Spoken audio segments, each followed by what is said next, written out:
There is a specific pattern in history that has destroyed the wealth of every superpower that has ever existed. Not some of them, every single one. The Roman Empire dominated the world for 500 years and then diluted its silver until its economy collapsed. The Spanish Empire owned the Americas for a century and then inflated its gold until it went bankrupt.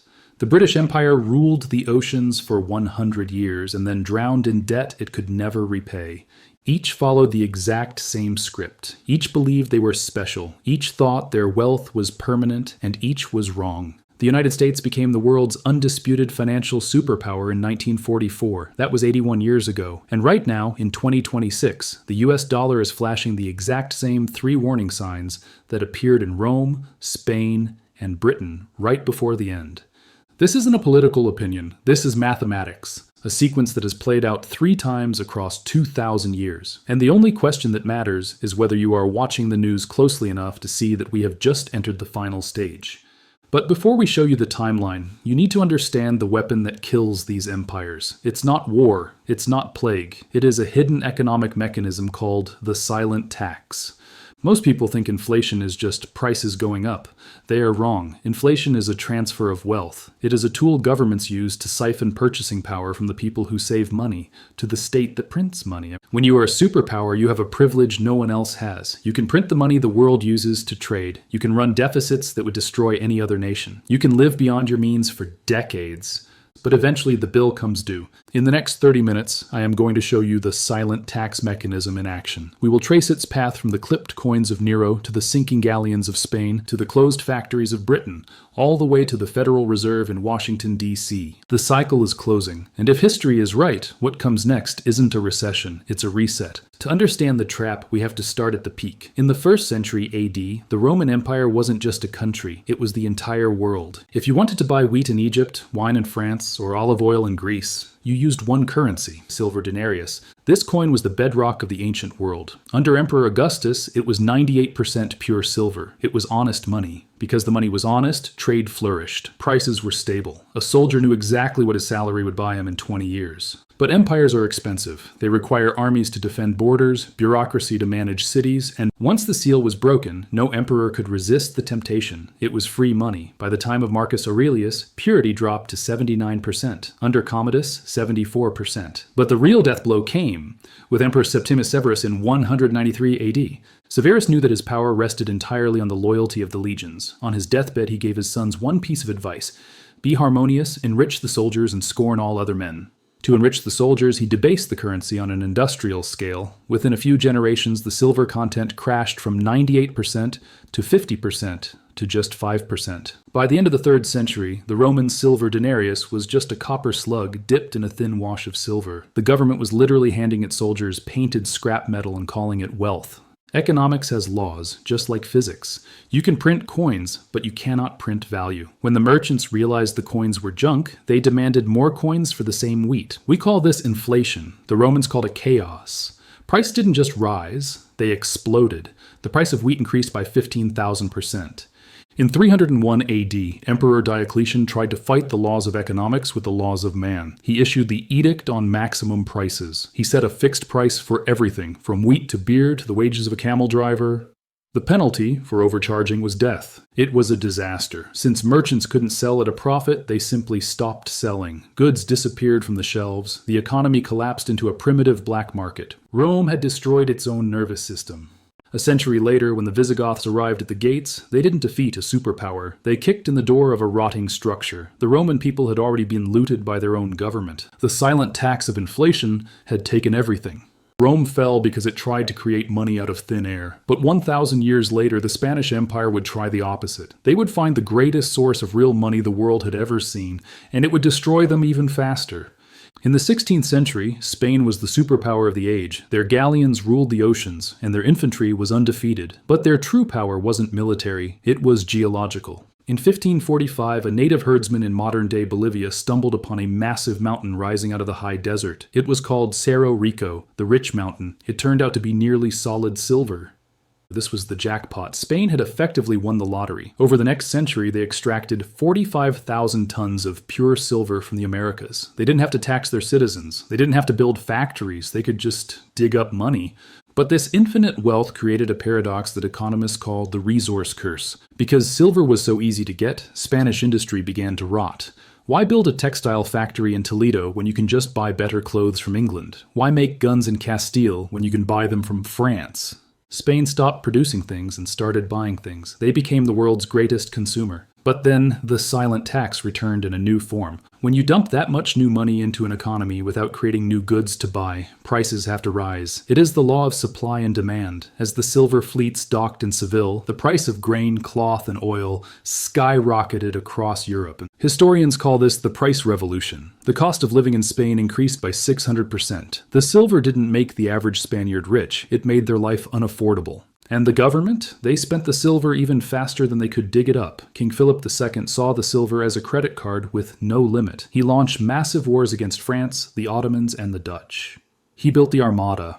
He built palaces. He assumed the silver would never stop flowing. He was wrong. The mines began to slow down, but the interest payments on his war debts did not. In 1557, Philip II, the ruler of the richest empire on earth, did the unthinkable. He declared national bankruptcy. And he didn't do it once. He defaulted in 1560, 1575, and 1596. The lesson of Spain is brutal but simple. Money is not wealth. Production is wealth. Spain confused the symbol for the reality. They thought a pile of silver made them rich, but because they produced nothing, the silver just flowed through their hands like water, ending up in the pockets of the countries that actually built the ships and wove the cloth. Spain died poor, drowning in gold. But if Rome died from dilution and Spain died from gluttony, the next empire would die from something much more modern: debt. By the 19th century, the world had learned a lesson. Metal was heavy, trade was fast. The world needed a currency that was portable like paper, but trustworthy like gold. Enter the British Empire and the gold standard. For 100 years, the British pound sterling was the perfect currency. It was as good as gold. You could walk into the Bank of England with a £5 note and walk out with 5 sovereigns of real gold. No questions asked. This trust allowed London to become the financial capital of the world.